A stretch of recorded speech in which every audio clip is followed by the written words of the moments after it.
Et voilà. Oh, c'est beau. Oh, on va actualiser, parce qu'il y en a eu plein là.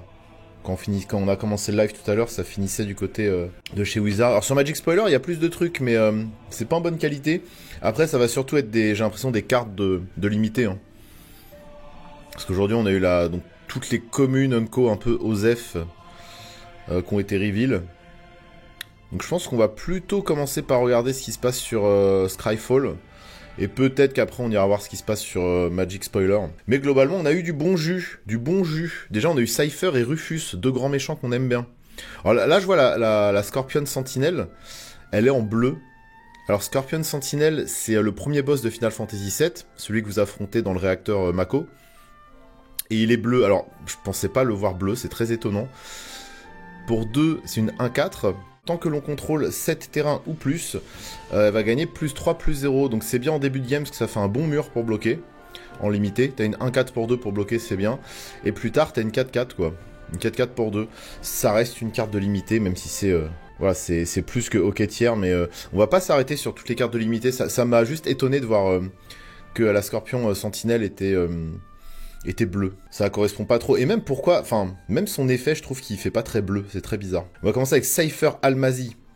Cypher, le rival de Squall dans l'université Balamb. Final Fantasy VIII.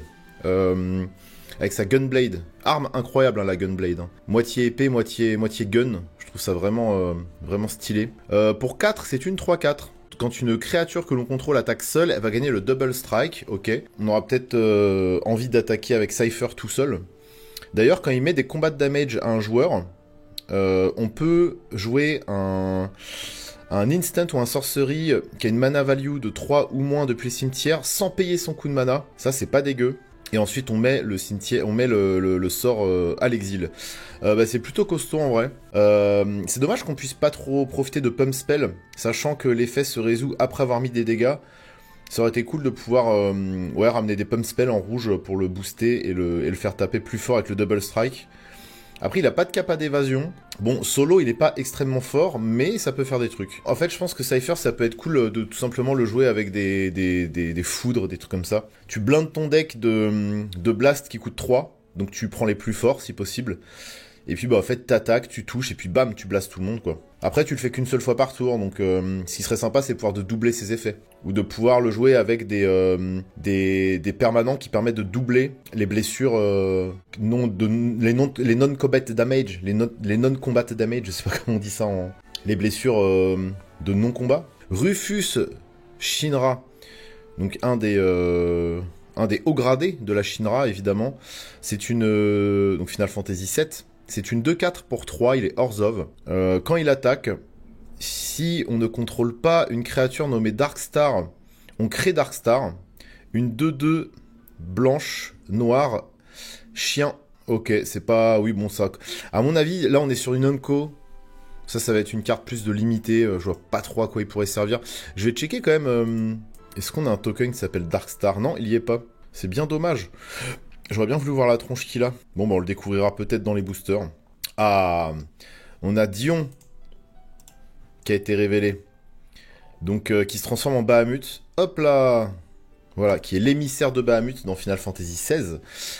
Personnage assez cool. Bahamut, hein, une des invocations les plus connues de Final Fantasy, une des plus puissantes aussi. Alors, Dion, il est 3-3 pour 4, en mono blanc.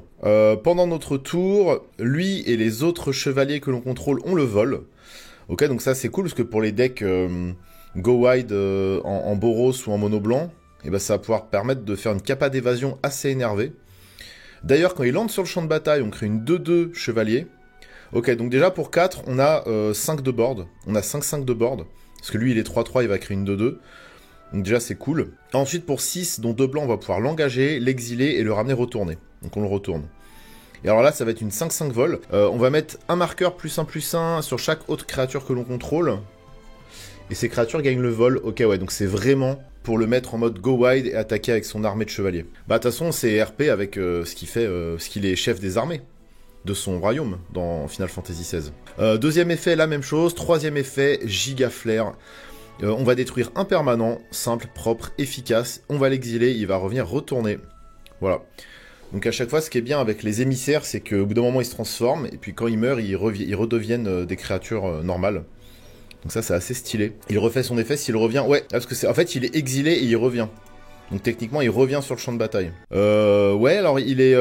Ça, si quelqu'un le touche en limité, ça va être horrible. Pour 4, t'as une 3-3 plus une 2-2 qui va faire plein d'effets d'enfoiré. Donc c'est quand même vilain, mais bon, va falloir s'y attendre. Mais en tout cas, il est chouette. Hein. Il n'y a pas une autre illustration Ah si, il y a d'autres illus. Oh, mais ça, c'est une catastrophe. Hein. La mécanique des sagas créatures, c'est vraiment génial, mais avoir un si petit visuel pour des cartes aussi fortes, c'est tellement triste. Limite là, pour le coup, je préfère la version caractère. On profite plus de l'illustration, hein, parce que là, c'est dommage. Regardez-moi Balamb Garden, Seed Academy, ça c'est magnifique. Alors, elle existe dans une illustration plus classique, que moi j'aime moins. Voilà, celle-là. C'est sympa, mais c'est moins joli. Puis encore une fois, la frame est tellement moche. Merci les UB.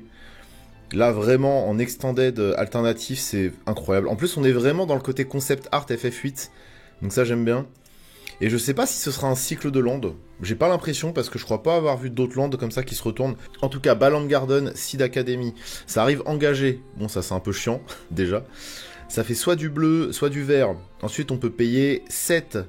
L'engagé et la transformer, et cette capacité coûte 1 de moins à jouer pour chaque autre town qu'on a en jeu. Donc les towns, c'est le nouveau sous-type de land, là. Et une fois retourné, ça devient une 5-4 vol crew 1. Et à chaque fois qu'elle attaque, on pioche une carte. C'est pas dégueu. Ce qui est chiant, c'est que ça arrive tape. Après, ce serait trop fort. Dommage, ça aurait été cool que ça arrive d'étape sous certaines conditions. Après, ça aurait peut-être... Pour le coup, ça aurait peut-être été trop fort. Le problème, c'est qu'une fois qu'il est retourné, ça fait plus du mana. C'est un peu le souci. Après, une 5-4 vol crew 1 qui fait pioche, en vrai, c'est correct. Hein. C'est très très correct. Après, c'est un peu cher à retourner aussi. Donc, si tu trouves s'il existe un build town, je sais pas s'il y a assez de cartes, s'il y a assez de terrain avec le sous-type town pour faire vraiment quelque chose, bon, pourquoi pas. Tu sais que le fait que ça arrive engagé, ça donne pas envie de le jouer, quoi. Qu'il n'y ait pas au moins une petite condition, genre si vous contrôlez une autre ville, il arrive d'étape, ou si, je sais pas, un truc... Si vous contrôlez un... C'est quoi souvent le sous-type des... c'est des chevaliers. Squall et tout, c'est des chevaliers. Donc si vous contrôlez un chevalier, ça arrive d'étape ou un truc comme ça, quoi. Une petite condition qui permette de lui trouver des fenêtres... des fenêtres... des slots où le mettre, quoi. Enfin, en tout cas, le design de la carte est très flavor par rapport au jeu, Final Fantasy VIII. Et le visuel est splendide. Gogo! C'est Gogo de Final Fantasy VI. 50% Master, 50% Wizards, mais 100% Gogo! C'est une 2-4 pour 3, dont un bleu. Il est Wizard, il est sorcier. Et on va pouvoir payer 2 fois X et l'engager. Et on va pouvoir copier la capacité activée ou déclenchée que l'on contrôle X fois. Ok, on doit choisir une nouvelle cible pour chaque copie. Enfin, pour les copies, on doit choisir une nouvelle cible. On va regarder ses autres visuels. Ah, il est quand même beaucoup plus beau comme ça. Oh, qu'est-ce qu'il est stylé. Il est stylé de fou, hein. Ouais, donc ça veut dire, ouais, pour 2, tu vas copier X fois ta capa. C'est peut-être qu'il va être utilisé en tant que clone, entre guillemets, pour pouvoir doubler les capacités d'un commandant ou un truc comme ça. Moi, je le vois plus comme ça, genre, t'as besoin, en fait, d'un commandant de secours. Bah tu le mets enfin de secours. Par exemple, je sais moi que dans Ratona Keton, c'est un peu chiant parce que c'est une des seules cartes qui fait un peu son effet. Et j'aimerais bien pouvoir faire plusieurs fois son effet. Bah en gros, je mets Gogo dedans, parce que j'ai accès à Esper. Et à chaque fois que Ratona Keton se déclenche, pour 1, je le copie. Enfin, pour 2. Pour 2, je refais son effet. Pourquoi pas. Après, c'est peut-être un peu cher payé de prendre un slot pour ça, juste pour... Je sais pas. En tout cas, c'est intéressant. Alors ça, c'est Final Fantasy XIV. Je connais pas. Est-ce qu'il y a une illustration plus sympa? Oui. Oh, regardez-moi ce brave guerrier. Roban. Bull of Alamigo. Je sais pas de quoi on parle. Malheureusement, FF14, je n'y ai pas joué. Ok, il a un ward qui consiste à payer sa force. Donc 2. De base, c'est 2. C'est pas non plus cher payé, ça va. Quand il attaque, on peut lui attacher un équipement que l'on contrôle à la créature attaquante ciblée. Donc pas obligé de le faire sur lui. S'il attaque, on peut aussi le mettre à un pote à lui qui attaque. Bah, ça permet de cheater les coups d'équipement, donc c'est toujours chouette. Bah, comme je disais il y a 5 minutes, c'est vrai que les archétypes équipements, là, ils sont pas mal push sur cette extension. Alors évidemment, tu peux lui attacher gratuitement un marteau colossal. Plus 10, plus 10. Normalement, ça coûte 8 à équiper, je crois. Et ce genre de bêtises. Bon, ça, c'est des... comment dire, c'est des effets qu'on connaît déjà, quoi. C'est pas non plus hyper original, mais c'est rigolo. En tout cas, il y a un Boros équipement qui peut se monter avec les cartes de Final Fantasy qui a l'air vraiment vilain comme tout. FF2, oula, alors là, ça remonte trop loin pour moi. On va en passer certaines, hein, je vais m'attarder que sur celles qui m'attirent. Ah, regardez, les armes. On a une arme, on a la Diamond Weapon. Donc les boss, les vrais boss finaux de Final Fantasy VII, optionnels évidemment. Pour 9, dont 2 verts, on a une 8-8 qui va coûter 1 de moins à jouer pour chaque carte de permanent dans notre cimetière. Donc ça rappelle un peu Galta, hein, Galta qui coûte 12 mana mais qui très rapidement va coûter 2 mana verts. Là ça va être un peu pareil. Je trouve ça plus facile même de cast Galta. Et on sait que Galta c'est très fort. Sauf que, et en fait oui, bah, c'est pas si fort Diamond Weapon là. Enfin moi je compare à Galta qui rentre un peu dans le même range de cartes. Là on a une 8-8 Reach, donc il n'y a même pas de capa d'évasion. Et on lui prévient tous les damages qui devraient être lui infligés. Ok, donc on va pas pouvoir la détruire par le combat. Enfin par les damages, mais ça se prend tous les anti-bêtes et tous les exils. Donc c'est pas... Je m'attendais à un plus gros morceau moi pour les armes. Parce que dans FF7, les armes c'est quand même le truc hyper dur à tuer. C'est les combats qui durent le plus longtemps. Si tu n'utilises pas le limit break de Kate Seat, bah, si tu le fais à la régulière, normalement c'est quand même assez costaud les armes. En fait je pense que c'est une carte de con en limité. Je pense qu'il doit y avoir un archétype en limité qui permet de remplir le cimetière facilement. Et même si au pire des cas, il n'y a pas d'archétype qui permette de remplir le cimetière facilement, tu vas pouvoir la poser tour 4 ou 5 en limité, si tu te démerdes bien. Donc tu vas avoir une 8-8 Reach, qui sera très chiante quand elle attaque, mais ça se prend anti-bête quoi, donc... C'est un peu rincé, je trouve ça... Je m'attendais à un plus gros truc. Et moi la tête de ce gros chocobo qui est trop heureux quoi. Quel bruit le gros bébé, le bruit qu'il fait. Non, ah, il fait ça.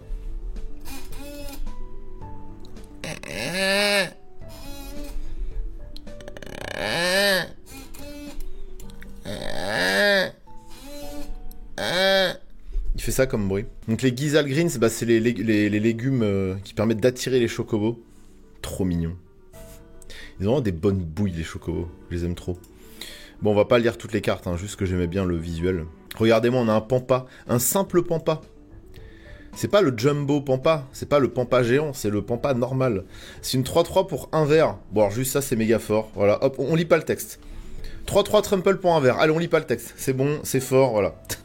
Ce sera abusé. Cela dit, maintenant, avec le power creep des cartes, on va y arriver au 3-3 pour 1. Ça ne saurait tarder. C'est une 3-3 trample au début de notre étape de fin. Si cette créature n'est pas arrivée sur le champ de bataille ce tour-ci, on le remonte dans notre main. Ok. Donc ça veut dire que il va arriver. Ah, en fait, il va rester un tour. Après, il faut le remonter. Oui, c'est vrai qu'en plus, les pampas, c'est ce qu'ils font. Genre, souvent, ils arrivent, ils te narguent et après, ils fuient. Il arrive à la fin de ton tour, il reste. Par contre, à la fin de ton prochain tour, il remonte dans ta main. Donc, c'est-à-dire qu'il va pouvoir attaquer une fois. Donc, c'est une 3-3 qui va pouvoir attaquer une fois, puis qui revient dans ta main. Ou alors, dans des cartes où on a envie de trigger le fait que des créatures arrivent sur le board. Parce qu'à chaque fois, il va remonter dans notre main, on va le rejouer, il va remonter dans notre main. Il va attaquer un tour sur 2. Bon. C'est bizarre comme carte. C'est aussi bizarre. En fait, c'est marrant parce que c'est... Le design de la carte est tout aussi bizarre que le personnage dans le jeu, quoi. Parce que les pampas, c'est quand même très bizarre. Bon, après, voilà, c'est une Unco à la con, c'est même pas une légendaire, je pense que c'est plus une carte flavor et RP par rapport au jeu qu'un truc qui est vraiment jouable. Ça va être jouable, hein. Évidemment, il y en a qui vont faire des bêtises avec, mais le design est trop goofy, quoi. On a Midgard, City of Mako en pseudo MDFC. Comment on pourrait les appeler ces lands? Ce serait les Adventure Land. Ça fait un peu nom de parc d'attraction. Les Adventureland. Donc finalement, Midgard, c'est le land noir du cycle. Donc le côté aventure, on peut sacrifier un artefact ou une créature. Si on fait ainsi, on pioche 2. Et de l'autre côté, bah, ça fait du noir, mais ça arrive engagé. C'est chiant que ça arrive engagé, hein, quand même. C'est vraiment chiant. Après, ce qui est cool, c'est qu'encore une fois, avec les Boonsland, bah, on va pouvoir jouer ça en début de game. Et en late game, potentiellement, les remonter dans notre main pour jouer le côté sorcerie. Potentiellement. Et ensuite, rejouer les lands. Parce qu'une fois qu'on a joué le côté sorcerie, on peut quand même... jouer le land depuis l'exil, donc c'est quand même bien pratique. Bah non, mais ça reste costaud, hein. Ça reste costaud, de toute façon, un land qui peut avoir un bon effet comme ça, ça permet de réduire la malchance à Magic. Vous remplacez vos lands basiques par des lands comme ça, puis go, hein. Mais ouais, ça arrive taper, c'est chiant. C'est con qu'ils aient pas fait une petite... comme pour les Comme pour les MDFC MH3. Payer 3 points de vie, ça arrive d'étape. Si vous possédez, si vous avez en jeu au moins 2 landes, ça arrive d'étape. Un petit truc, quoi. Voilà, pour avoir plus envie de les jouer, quoi. Je crois avoir vu un spell vert avec kicker qui remonte un terrain en main dans le set. Bon, il y a plein d'effets hein, qui permettent de remonter des permanents en main. Donc, après, moi, j'avoue, j'irai pas non plus build autour de ça. Par contre, vu que les Boonslands, c'est des lands qu'on peut rentrer assez facilement dans des packs, ça match très bien avec les Boonslands. Comme les lands Kamigawa Neon Dynasty fonctionnaient très bien avec les Boonslands. Et on a une version comme ça qui est... Ouais. Bah la frame nique tout en fait. Hein. Le dessin est peut-être joli, mais bon, classique. C'est classique, on va dire.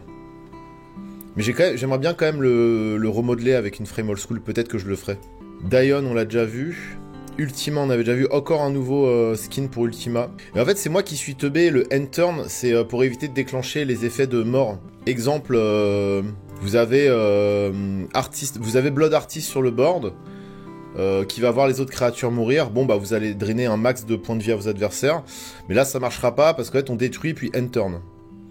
Donc en fait on peut répondre sur le stack à Ultima, par contre une fois qu'Ultima se résout, toutes les trigger ability, hop, poubelle. Ça... c'est même pas que ça fizzle, ça se déclenche pas en fait, parce qu'on met fin au tour directement. Donc voilà quoi. Black Waltz numéro 3, donc ça c'est les mages noirs qui ont été fabriqués par Pile et Face. Les 2 sbires de Grenat, de la reine Barnett, pardon.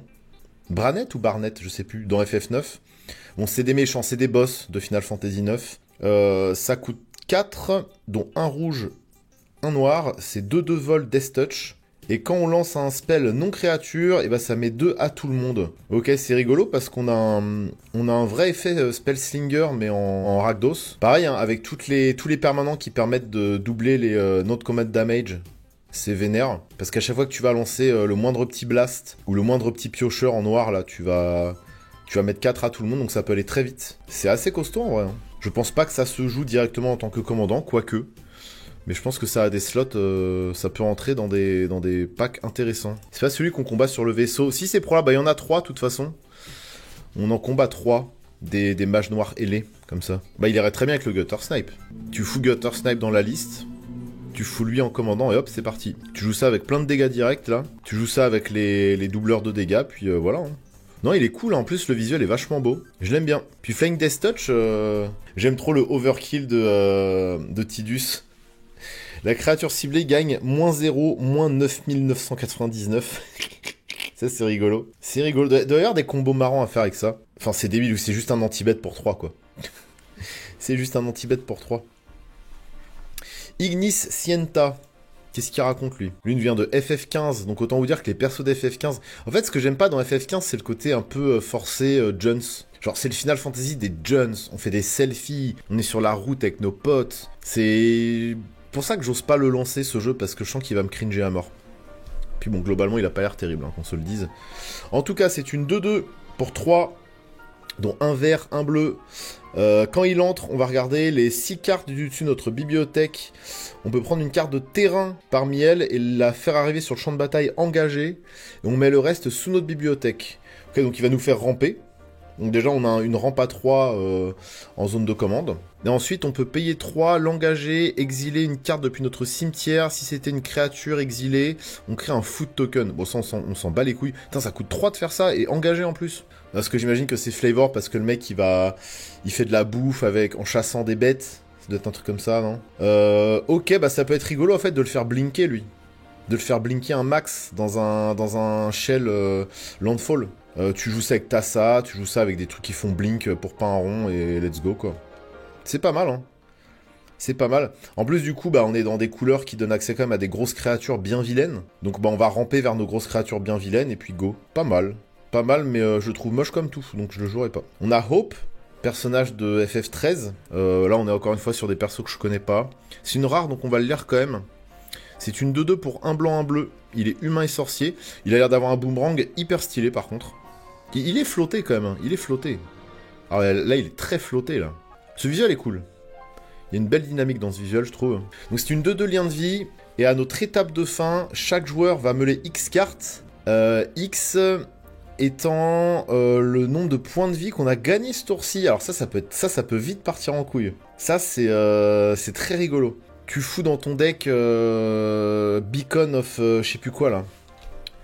Le truc qui permet de doubler les points de vie. Parce que tu les gagnes les points de vie, il me semble. Beacon of Immortality. Tu doubles les points de vie d'un joueur, donc déjà 40 points de vie. Allez, tu fais ça, bon, après ça coûte 6 mana quand même. Allez, même si tu gagnes que 20 points de vie, tu joues ça avec les doubleurs de meule.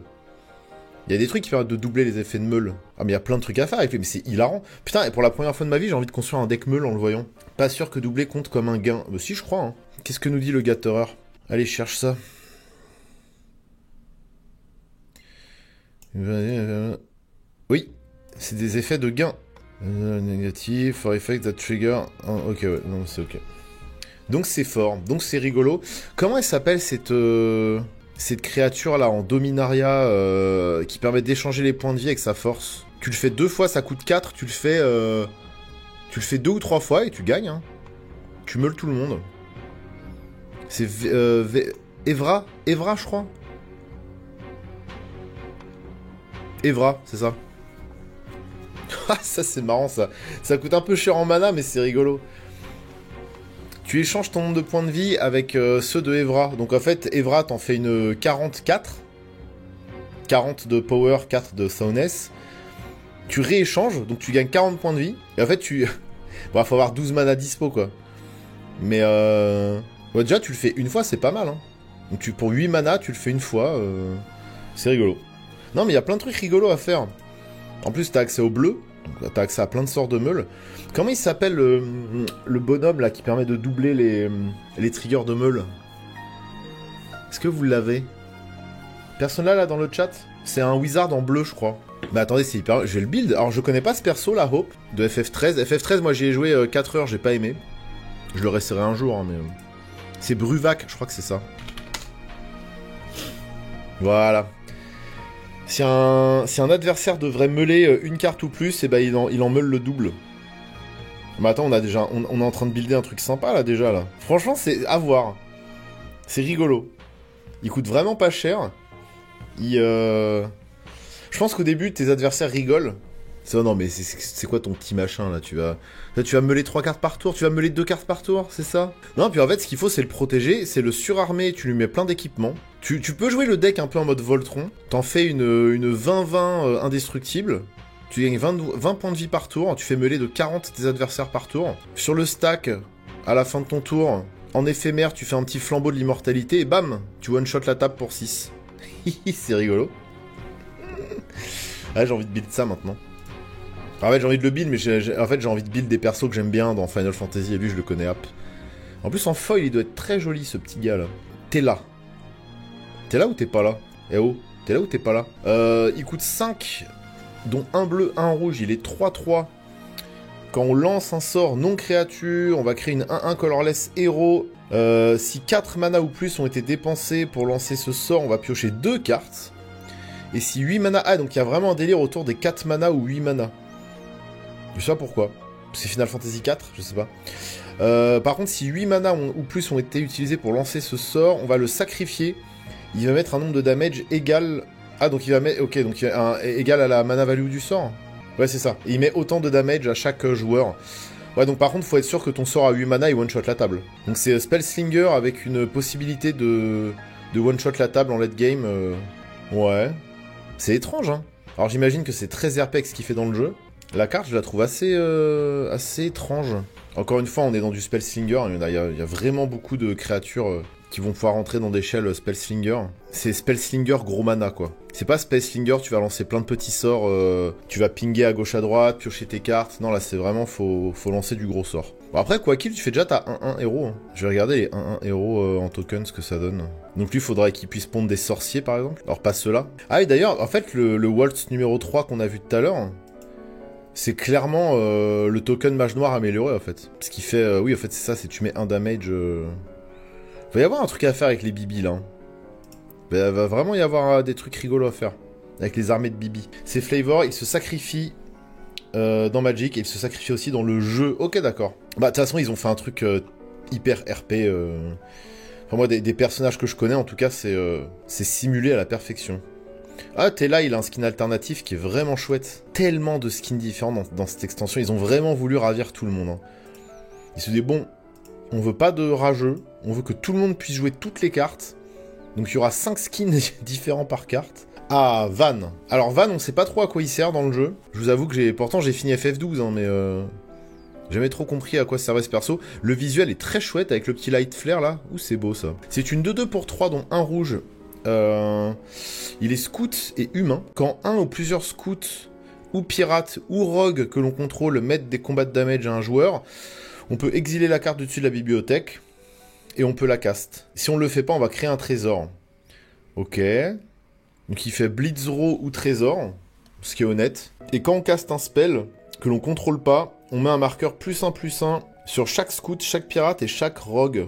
Ah oui, non, oui, non, c'est pas Blitzrow, je dis de la merde. En fait, non, oui, c'est un Ragavan. C'est vraiment un Ragavan fer. En gros, on va exiler la carte dessus de la bibliothèque du joueur avec qui on a connecté. On va pouvoir jouer ce sort. Et si on le fait pas, on crée un trésor. Ok. Et le fait qu'on puisse mettre un marqueur +1/+1 sur tous les pirates ou les rogues ou les scouts, c'est rigolo. Bon, après, t'as le côté tribalité avec les pirates, les rogues et tout. Donc, il y a peut-être un truc à faire. Tu fais des armées de voleurs qui vont piller les adversaires. Et puis, tu joues avec le dessus du deck des adversaires. Et en attendant, tu boostes tes petites créatures. Et... ça a l'air un peu corner, mais je suis sûr qu'il y a un truc sympa à faire. Je sais pas, il est sympa. J'aime bien le visuel, j'aime bien la mécanique. Par contre, tu peux les jouer, les cartes, si tu as le mana coloré demandé, c'est la limite. Mais ah ouais, oh là. C'est-à-dire qu'il faut que ce soit forcément du mono. Alors après, t'as des trésors, certes, mais c'est hyper long à mettre en place. Non mais attendez, d'habitude, ce genre de cartes, ils disent vous pouvez caster ce spell avec n'importe quel mana. Ça veut dire que tu dois d'abord faire tes trésors. Donc oui, il faut que tu donnes une capa d'évasion à tes pirates, à tes rogues et à tes scouts. Pour ensuite aller connecter. Oh mince, j'ai pas le bon mana. Bon bah je fais des trésors. Tour d'après tu réattaques. Et là potentiellement il faut reconnecter pour pouvoir jouer les sorts du dessus de la bibliothèque en espérant que tu tombes pas sur un... Oh non, c'est méga flemme. Méga grosse flemme. Prompto. Alors vous voyez pourquoi j'ai pas envie de jouer à FF15? Qu'est-ce que c'est que ça? Selfie shot. On dirait un mauvais cosplay de Cloud à la Japan Expo. Je suis désolé, hein, ça donne vraiment pas envie de lancer le jeu. Hein. Il fait quoi? Alors, c'est quoi? Lui, c'est le héros d'FF15, j'imagine? Bah, même pas, parce qu'il est... Ah non, c'est Noctis, le héros d'FF15, c'est ça. Hein. Parce qu'il est Unco. Donc, c'est pas... Enfin, c'est qu'ils l'ont considéré comme un personnage principal pas si important. C'est une 2-2 pour 2, il a la célérité. Quand on lance un sort non-créature, encore. Hein. Si 4 manas ont été dépensés... Mais qu'est-ce que c'est que ce truc de 4 manas, là? Si 4 manas ou plus ont été dépensés pour lancer ce sort, on crée un trésor. Je veux même pas me faire chier à réfléchir à quoi que ce soit. Non seulement il est moche comme un cul, c'est un sous-cloud en termes de DA, et son effet est parfaitement osef. Et pourquoi 4 mana? C'est quoi ce truc d'à chaque fois ça déclenche si tu dépenses au moins 4 mana?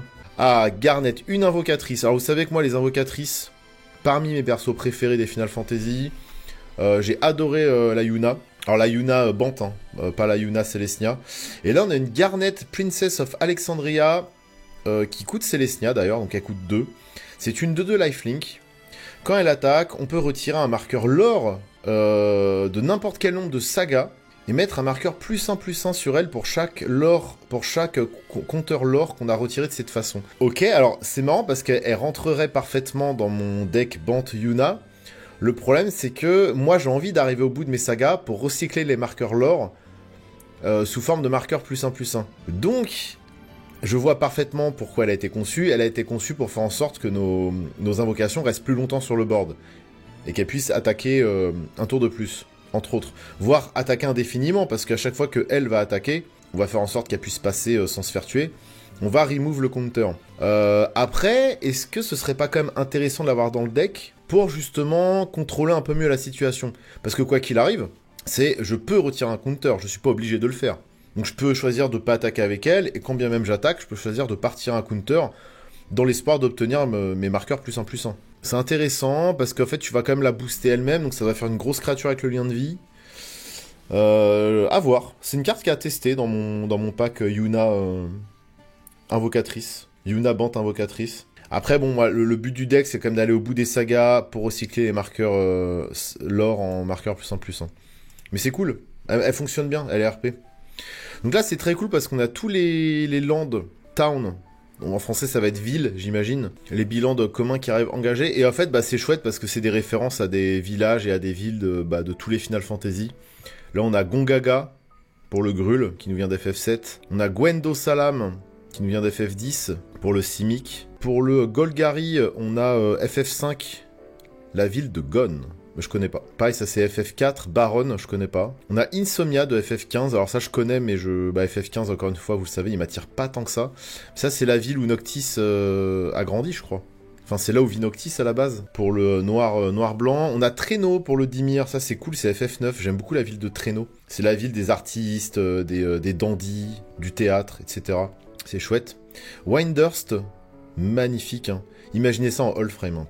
Oh là là, ce sera incroyable. Ça nous vient d'FF11. Donc encore un FF online auquel j'ai pas joué. On a Vector, Imperial Capital pour le Rakdos. Ça, c'est FF6. Mais je me rappelle plus de cette ville. Pourtant, je l'ai fait FF6, mais j'étais vraiment gamin, donc j'ai pas trop de souvenirs. En plus, je l'ai fait en anglais. Et pour le blanc-bleu, ça nous vient de FF14. C'est Charlayan. Et ça, pareil, c'est du FF online, donc je n'y ai pas joué. C'est magnifique. Hein. Franchement, là, sur ces visuels, c'est propre ce qu'ils ont fait. Avec les petits reflets là et tout, c'est charmant comme tout. Mon rêve, les avoir en all frame. Voilà. On a Loki Call. Loki Call. Et Loki Call, ça c'est moi, c'est Loki Call. Peut-être falloir songer à changer l'eau du bain. Ça coûte 10 mire plus 1, c'est une 2-3. Ça a le contact mortel et le lien de vie. Et quand ça met des combats de damage à un joueur, on pioche une carte et on discarde. Ok, c'est un peu fatigué en tant que commandant, mais... pour les decks, on a besoin de remplir le cimetière, c'est cool. Parce que Death Touch, Lifelink, il y a quand même de fortes chances qu'il passe. Au pire, il y a plein de moyens de le faire passer. Alors, Genova, écoute, Golgari plus 2, c'est une 1-5. Body assez costaud. Au début du combat, pendant notre tour, on va mettre un nombre de marqueurs plus 1 égal à sa force sur une autre créature. Et cette créature va devenir un mutant. Ok, donc ça va... 1, pour commencer, on va être un marqueur. Pourquoi pas ? C'est un peu léger, mais pourquoi pas. Quand un mutant que l'on contrôle meurt, pendant notre tour, on va piocher autant de cartes que sa force. Ok. Ça a l'air un peu tricky comme truc. C'est-à-dire qu'il faut... En fait, ça voudrait dire qu'on ait envie d'avoir des créatures qui meurent. Donc ça peut un peu se combiner avec des altars ou des trucs comme ça. Il y a beaucoup de sorts en noir aussi qui permettent de... Enfin, qui demandent de sacrifier une créature pour piocher, donc on va beaucoup piocher. Après, pourquoi on a envie que nos créatures meurent ? Ça qui est bizarre, parce que si on a mis des marqueurs dessus, c'est que la créature elle est devenue costaud. Si la créature elle est devenue costaud, est-ce qu'on a envie qu'elle meure ? En fait, les deux effets se contredisent un peu, quoi. Pourquoi est-ce qu'on aura envie de perdre nos créatures avec des marqueurs dessus ? Après, évidemment, en Golgari, on peut remplir notre cimetière, parce qu'on a des moyens de récursion qui sont quand même assez importants. Mais le fait de vouloir détruire nos... Alors après, bon, oui, il y a un moment donné où nos créatures, elles vont aller au casse-pipe, elles iront au cimetière et on piochera beaucoup. Donc quelque part, il y a de la... On aura toujours de la... Enfin... Ça fera de la value quoi qu'il arrive. Mais oui, effectivement, quand on aura des mutants avec les sets Marvel, pourquoi pas. Peut-être. Le but, c'est de booster Genova en attaque pour blinder de plus 1 sur une autre créa. Bah oui, c'est ça. Tu peux faire pump spell avant la phase d'attaque, tu peux... pourquoi pas l'équiper. Mais d'ailleurs, le problème, c'est que si t'as des grosses créatures, est-ce que t'as envie qu'elles meurent, quoi, tu vois ? C'est ça qui est bizarre. Je sais pas trop ça va. Joshua, il fait quoi, ce bon Joshua ? Joshua, il est Boros, évidemment, c'est un phénix. Il est beau, lui. Pour 3, c'est une 3-4, très jolie body. Quand il entre sur le champ de bataille, tu vas discard 2 et piocher autant de cartes, donc piocher 2. Hein. Ce qui est ok. Franchement, ce qui est ok. Hein. Une 3-4 qui fait piocher 2, c'est bien. Pour 3, c'est bien. Ensuite, tu peux payer 5, donc l'engager, l'exiler, il revient transformé. Et là, du coup, ça devient Phoenix Warden of Fire. C'est une 4-4 vol lien de vie. Dommage qu'il puisse attaquer qu'une fois. Dommage qu'il n'ait pas la célérité, par exemple. Premier effet, deuxième effet, tu vas mettre 2 damage à chaque joueur. Troisième effet, tu peux retourner n'importe quel nombre de créatures avec une mana value totale de 6 ou moins sur le champ de bataille et le ramener... Ah bah ça, c'est cool. Il ramène ce qu'on veut, c'est ça ? Ah, c'est créature. Ok, c'est créature. Ouais, j'avoue, en fait, il peut ramener un Dion qui refait son effet. Il peut ramener un Clive, pourquoi pas. C'est vrai que 6, c'est balèze. 6, tu peux ramener plein de trucs, hein. Tu peux ramener un Adjani qui coûte 2, tu peux ramener un Phage, tu peux ramener... Il y a plein de trucs à ramener. Hein. Si tu te fais gérer tes bêtes en début de partie, genre des bêtes importantes, comme par exemple une Esper Sentinelle. Ouais, non, c'est cool. Ah oui, alors ça, apparemment, c'est le boss le plus long de Final Fantasy. Ancient Adamantoise, FF15, donc FF15, vous savez ce que j'en pense. C'est une 8-20 pour 8, dont 3 verts. Vigilance Ward 3. Donc faut payer 3 pour le cibler. Quand des damages Ah oui, ok, pendant la phase de remove des damage, pendant le clean-up, en fait, bah, il garde ses damages. C'est-à-dire que s'il a pris 5 dans le tour, il aura 15 points de vie. Il remonte pas à 20 points de vie. Tous les damages qui devraient être mis à moi ou à un autre permanent que je contrôle sont mis sur cette créature à la place. Et quand cette créature meurt, on l'exile et on va créer 10 trésors. Ah ouais, la récompense, elle est cool. Hein. Une récompense pour... Putain, et ça, pourquoi ils en ont pas fait une bataille? Ça aurait été rigolo d'en faire une bataille de cette carte. Ça aurait matché. Cela c'est trop bizarre parce que c'est ta créature, mais quand quelqu'un arrive enfin à la tuer, c'est toi qui gagnes les trésors. C'est pas très RP, je trouve. Je vois où ils veulent aller, je vois ce qu'ils ont voulu faire avec cette carte, mais ça aurait été l'occasion de faire une super bataille.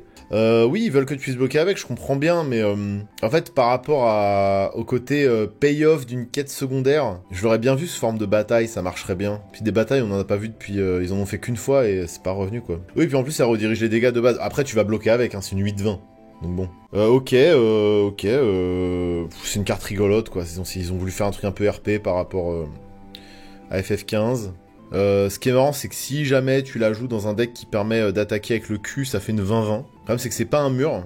Donc déjà, dans Arcades, ça fonctionne pas. Après, dans le nouveau deck mur, là, qui est sorti sur Tarkir, je crois que ça regarde pas si c'est mur ou pas. Parce qu'en faire une 20-20 pour 8, c'est quand même rigolo, quand même. Ouais, par contre, un Death Touch, c'est finito, quoi. C'est vrai qu'ils auraient pu la... Je sais pas. C'est vrai qu'il n'y a pas du Death Touch Proof. Ils devraient mettre des cartes Death Touch Proof. S'ils veulent vraiment faire des trucs RP. En plus, elle a la vigilance. En fait, c'est ça qui la rend hyper fort, c'est qu'elle a la vigilance, quoi.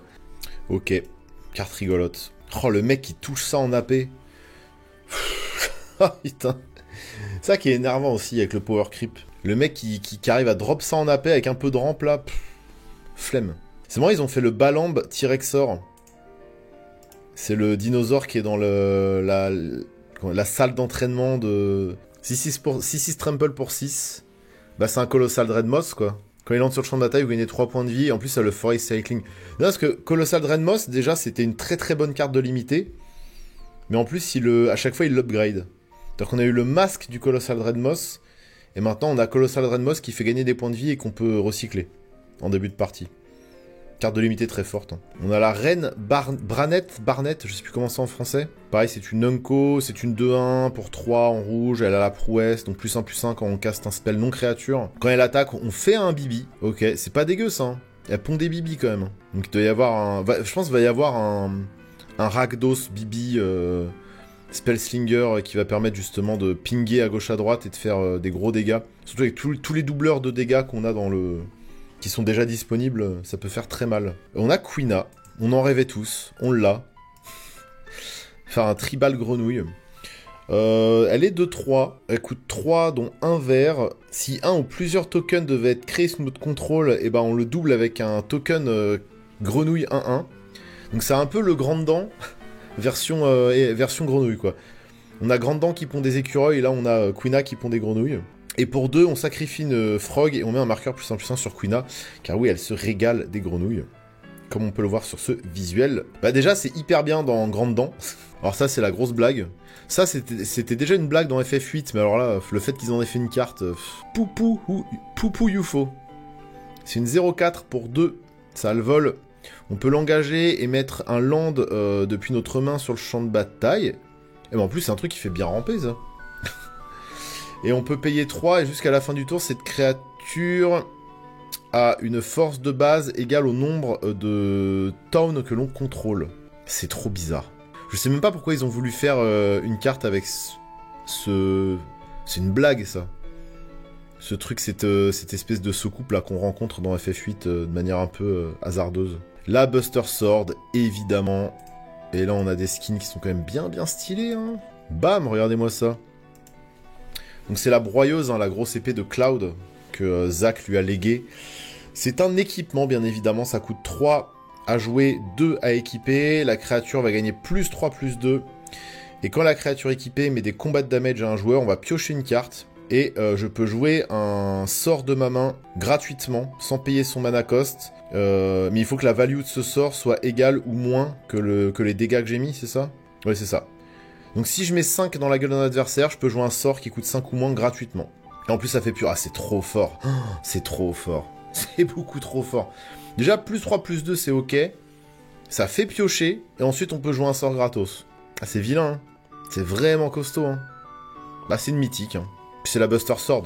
C'est l'arme la plus iconique de tous les Final Fantasy. Non, bah ça tombe bien. Moi, j'ai plein de petits decks. Enfin, j'ai notamment un petit deck équipement qui n'attend que ça, qui s'appelle Ratona Keton, et qui va adorer équiper ses assassins avec une petite Buster Sword. Il va adorer. Bon, on a fait un peu le tour, et après, c'est des trucs qu'on avait déjà un peu vus. Ouais, après, c'est des... Ah, si, le Ject aussi, vas-y, pourquoi pas. Ramu, je crois que Ramu, on l'avait pas vu. Je sais plus. Oh, tout ça, on a vu, par contre. Voilà, on fait celle-là. Kistis Trap, c'est une 2-2 pour 3. Elle est humain et sorcier. Quand elle entre sur le champ de bataille, on peut caster un instant ou un sorcery depuis un cimetière et utiliser du mana de n'importe quel type pour le cast. Donc ça, c'est cool. C'est pas comme Van. C'est ah, putain, caster... Snapcaster Mage. En fait, Kistis, c'est un sous-Snapcaster Mage. En fait, l'intérêt du Snapcaster, c'est qu'il est le flash et qu'on peut le jouer quand on veut, quoi. Ça limite vachement. Pour 3 mana, une 2-2 qui, oui, c'est sympa, hein. On va caster un truc du cimetière, mais bon, bah, c'est une Unco, quoi. C'est une Unco. Si elle avait eu le flash, ça aurait été bien plus fort. Parce qu'on aurait pu contrer des choses, on aurait pu piocher à la fin de tour de l'adversaire, on aurait pu bounce des trucs à la fin du tour de l'adversaire. Ça aurait été sympa. Mais là, pas trop d'intérêt de la jouer en zone de commande, je trouve. Et c'est pas si fort. Il est magnifique ce Ject. Il est absolument... Alors, encore une fois, hein, magnifique. Le front. Voilà, je sais pas si c'est Beside Island derrière, ou en tout cas c'est magnifique. Très, très joli visuel. Tu le retournes. on dirait une freecam du jeu. On dirait un screen du jeu qui a été fait avec une freecam, mais c'est trop bizarre. L'angle de vue est trop bizarre. Je sais pas, c'est trop bizarre. C'est moche comme tout. Alors que là, bam. Le papa de Tidus, qu'est-ce qu'il fait? C'est une 4-3 pour 4, dont un noir. Il a la menace. Quand il met des combats de damage à un joueur, on peut l'exiler et le retourner. Ah oui, tout simplement. Ah, c'est facile de le retourner. Hein. 4-3 menaces qui se retournent quand il met des dégâts. Ok, simple, efficace. Et de l'autre côté, c'est une 7-7 menace. Premier effet, deuxième effet, chaque joueur va défausser d'une carte. Et nous, on va piocher. Pas mal. Troisième effet, chaque joueur va sacrifier 2 créatures. Par contre, lui, il se retourne pas après. Hein. C'est-à-dire qu'il meurt. Il fait pas comme certains de ses potes où, en fait, une fois qu'il a fait son dernier effet, il s'exile et il revient. Oui, c'est clair, je comprends. Qui a dit, ok, on va valider ce visuel, là. Dans une petite case, avec cette frame de merde, là. Bien désaturé, bien moche. Tu sais, ça donne pas du tout envie de jouer la carte. Mais bon, ils savent, donc ils ont fait, regardez les bandeurs. Regardez les bandeurs, on a fait ça. Ah, ça vous aimez? Bah oui, on aime bien. On aime bien les beaux dessins, en fait, on aime bien les cartes stylées, en fait. C'est con, hein, mais on aime bien jouer avec des belles cartes. Side quest, Rise a Chocobo. Oh non, ça c'est trop mignon. Du coup, ça va donner un Chocobo d'or ou un truc comme ça. Black Chocobo, ok. C'est marrant. Ça, c'est marrant. Smuggler Copter pour 3. 3-2, vol, crew 2 pour 3. Quand il attaque, on dit... Ah oui, putain, c'est un grave. C'est un smuggler Copter nerfé. Bah pourquoi pas, hein. C'est vrai que ça avait éteint le standard à l'époque, cette carte. Tout le monde en jouait 4. Peu importe le deck, tout le monde joue 4 Smuggler Copter. Opera Love Song, tiens, c'est marrant, c'est la scène de culte de FF6. C'est un instant qui coûte 2, c'est un sort modal, donc c'est cool. On peut Impulse Draw sur 2 cartes, et sinon plus 2, plus 0 sur 2 créatures. Carte de limité, hein. Ok. Enfin, carte de limité. Vous pouvez mettre dans vos decks EDH si vous le voulez, hein. Il y a bien des shells où ça rentre. Hein. Bon, on n'a pas tout regardé, sinon on ferait des streams de 12 heures. Et puis bon, je vous avoue que je vais me faire à manger parce que j'ai la dalle. Pas grand chose de très intéressant. Et bah les petits amis, moi je vous laisse là. Je vous fais des gros bisous.